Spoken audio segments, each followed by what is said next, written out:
Looks like it is finally time to build a light box for the house. Anyone want to bet if I break the glass before it's done? Welcome to the Hippie Geeks. If you enjoyed this video, be sure to subscribe and hit the bell notification icon to catch all of our new content. Everyone in the house has wanted a light box to use on various projects for a while now, and when I found a couple of 18-inch lights for sale, I knew it was time to get started. To build a light box, or tracing table, you will need three things at an absolute minimum: lights, a clear surface, and something to prop that surface above the lights. I have had a 22-inch by 24-inch pane of tempered glass for a while. We picked it up at Habitat for Humanity to use in a solar wax melter, which worked great, but was now ready to be incorporated into this project. We have several 2x4s left over from another project that we dismantled that can be used for this project, so that covers the propping up part. By picking up the lights that were on sale, that then covers the last thing we needed, so it was time to get this project started. The first thing that happens with most of our projects is a sketch, and this one was no exception. Here is the quick sketch that got this project going. The sketch started out with the pane of glass, which is 22.25 inches wide and 24 inches tall. I wanted to be able to inset it into the 2x4s and miter their edges, so I needed to do some quick math to find out what size they needed to be cut. Using the 24-inch side as an example, the first thing you need to do is decide how far you want to inset the glass. In my case, I wanted it to be inset 1/4 inch on each side. As a 2x4 is actually only 1.5 inches thick, that means that I needed to leave 1.25 inches past the length of the glass on each side, giving me an overall length of 26.5 inches for that side of the box. Doing the same math for the other side gives me an overall length of 24.75 inches on those sides. I also sketched an idea of how I wanted to lay out the lights and connect them outside the box, but you never really know how that is going to work out until you actually dig into the project. With my dimensions figured out, it was time to take advantage of a break in the rain to get the wood cut. You know, before Oregon decided to drench us again. I started out by rough cutting each of the ends a bit longer than I would need, just to have some wiggle room. I cut the two longer sides at 28 inches and the shorter sides at 26 inches. Well, that is what I was supposed to do. More on that later. Once they were ready, it was time to cut channels into them with a table saw. They make fancy wide blades that you can use to do this, however I don't have those. But you can work around that with just a basic table saw blade by shifting the blade over 1/16 inch at a time. The first thing to do is grab a scrap piece of wood, as you need to get your channel location and depth set first. For the glass, I wanted the channel to be 1/4 inch deep, and I wanted it 1/4 inch inside the 2x4 to hold the glass in place. I also wanted to cut a 3/4 inch deep channel in the bottom of the pieces so that I could put a plywood base into it without adding more height to the finished product. You could make the glass flush mount with the wood, but you would need to glue the glass down to hold it in place. The choice is yours. Once that was done, these pictures show the profiles of the channels that I made in the wood. One for the glass, and the other for the plywood. After that, it is time to get the 45-degree cuts that will give us our mitered edges. The first cut goes up against the edge of all four pieces. Then you can measure over to the other side to get you the length you need. The first two went great, cutting them each at 26.5 inches as per the initial sketch. Now right here, let's take a look at what I measure out for the short sides. Yep, that is me marking out 22.75 inches. If you remember our sketch, and I obviously didn't, that was supposed to be 24.75 inches. I won't notice this fact until I am finished here and try to dry fit them. Make sure to do what I was supposed to do and follow the plans. Needless to say, I did some cursing and then redid the whole process for those sides, this time at the correct length. I would like to say that is the last mistake I made during this project, but let's be real, it's probably not. With the pieces recut and dry fit onto the bench with the glass, here's what the project is looking like so far. Not bad! It almost looks like I know what I am doing. Sometimes. You can use clear glass if you want to, but a frosted surface will help to diffuse the light and spread it across the entire piece of glass. As I am only using two lights, one on each side, it is going to be important to diffuse the light. When you are looking to frost glass, you have two options. One is an etching cream that will physically etch a frosted surface into the glass that cannot be scratched off, and the other is a spray-on material that will give you the look of frosted glass, but can be scratched off as it is just a coating.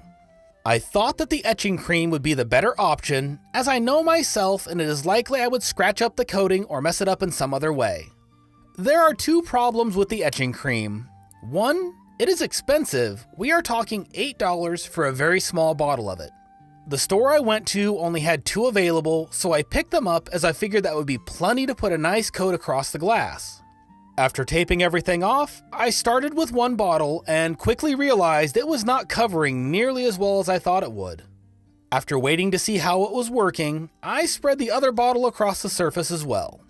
I left the cream on there for an hour, at which point it started drying up, and to say that I was disappointed would be an understatement. Even though I thought I had spread the cream out evenly, it was obvious I had not. After searching online, it looks like you need to be able to use a very thick coat of the cream for it to do a good job of etching. If I was just etching a logo into a glass mug, this would have probably worked great. To use etching cream over the amount of area I needed, almost 4 square feet, the cost would be astronomical to actually get a thick coating. It was late at this point, so I decided to try hitting the glass with a sander to see if I could even it out. Here's a spoiler, it did not. The next day I went out and picked up some of the spray-on material. This was considerably cheaper at $4 a can that would supposedly cover 25 square feet. I headed home and taped off the edges again and started coating the glass. I wanted to use several coats, and the can said that I could reapply every 5 to 10 minutes. It also says to use it in a well-ventilated space, and they are not kidding. I was in the garage with the door open and the fan going, and it was still pretty strong. It was wet again outside though, and I really wanted to work on this project, so this is the best option I had. Once that was finished and had dried for a little over an hour, it was time to get it fit in. Amazingly, the frosted look of the spray had evened out all the imperfections that the etching cream had left, and really this is the option I should have gone for in the first place. If you are doing something where you will be able to touch it, use the cream. If you just need the look like I did here, definitely go with the spray. Now that the glass was ready, it was time to get the box assembled. As I wanted to be able to take this back apart in the future, I did not use any glue, but just connected each corner with 2 screws. I picked up a band clamp for this project as it would hold everything in place while I secured the frame, and it worked great. I put in all of my screws and removed the clamp, happy about how well it had worked, and moved on to the next step. An important thing to remember is that with the inside of the light box, you want to reflect as much of the light possible out of the box and through the glass.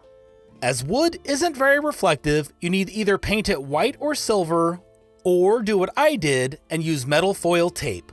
No, not duct tape. There was an actual metal foil tape that is used in HVAC applications that works as a great reflective material for something like this.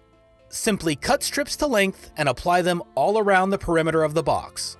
After that, I grabbed the plywood that I had cut out for the bottom of the box and covered it in the same foil tape. It sticks down really well and doesn't have the drying time like paint would, so you were able to continue the project without having to watch paint dry, which is always a plus in my book.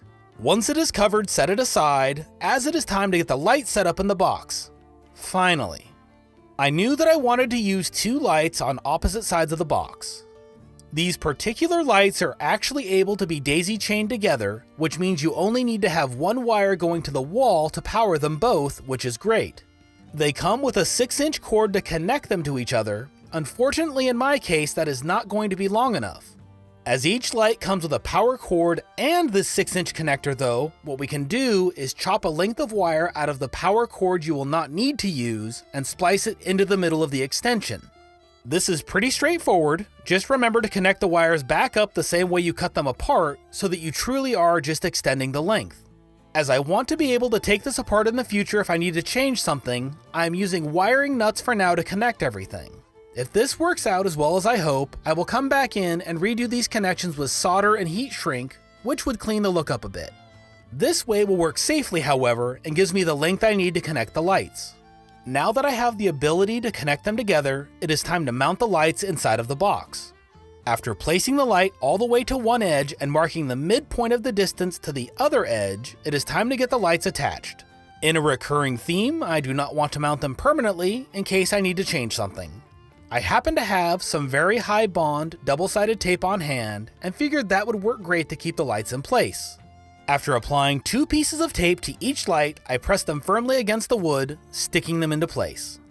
Keeping with the theme of having the inside of the box being reflective, I went back over the connecting cable with foil tape.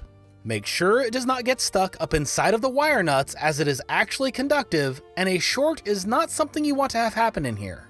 Now that the lights are installed and I know where the external plug needs to attach to the lights, it was time to drill a hole for the power cable.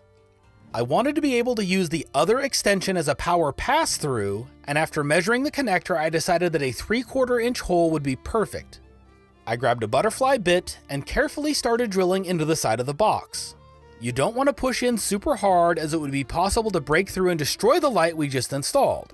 If that is something you are worried about, just drill this hole first after you figure out how you want to lay out the lighting, but before installing it. At this point, I took the connecting cable and pushed it into the hole and then connected it into the light. I then plugged my remaining power plug into the end so that I could make sure my lights were still working, and as a surprise to everyone, they were. After that, I wanted to put it all together and try it out just to see how well it was going to work. I attached the plywood backer to the frame with 4 screws, flipped it over, and switched it on. Success! The diffusion isn't perfect, but it looks pretty great and has plenty of light to be able to shine through a couple of sheets of paper. I did a quick test run with a mandala pattern, and it works great. We aren't finished yet, however, as there are a couple more steps, but we are really close. Now that everything is functional, it is time to get the short cable connected securely to the box. After pushing the connector in flush with the edge of the box, I went inside and taped the wire in place with some more foil tape. At this point, for some reason, I decided I wanted to have the connector sticking out from the edge of the box a bit and started hot gluing it in place like that. After a minute, I decided that had been a stupid idea and pushed it back into the box before the hot glue had time to set. Pushing it back in was definitely the better choice, and after it was in place, I went to the back side of the cable and coated it liberally with hot glue, making sure it would not move before covering it back up with foil tape. At this point, the light box is functionally finished. However, I wanted to hit the finished frame with a sander to remove any splinters from the surface and to round off the corners. I did a pretty thorough job, but the palm sander made quick work of it, and after 10 minutes or so, it was nice and smooth. I needed to clean the sawdust off of it, and while I don't have an air compressor for that task, what I do have is a shop vac, which can blow a pretty strong air volume when the hose is hooked up to the back of the unit. After that, the last thing to do is attach a handle for carrying it around. After a couple of quick measurements to make sure that it was centered, I attached it with 2 screws, and suddenly this project is ready for a final test, this time with an insect wing. This project took a little longer than I expected, but in the end, I am really happy with the result. It was pretty affordable, even with the complete waste of $16 that the etching cream wound up being. I can't wait to see what projects this thing will help bring to life and the enjoyment that everyone will get out of it. I will leave some affiliate links to everything I used in this project in the description below if you are interested in picking any of it up yourself. If this is your first time here on the Hippie Geeks, it would be wonderful to have you subscribe. This channel is all about helping you visualize, learn, and create. If you enjoyed this video, give it a like and check out our Patreon page or merch store to support the channel directly. Thanks again, and we will see you on the next one.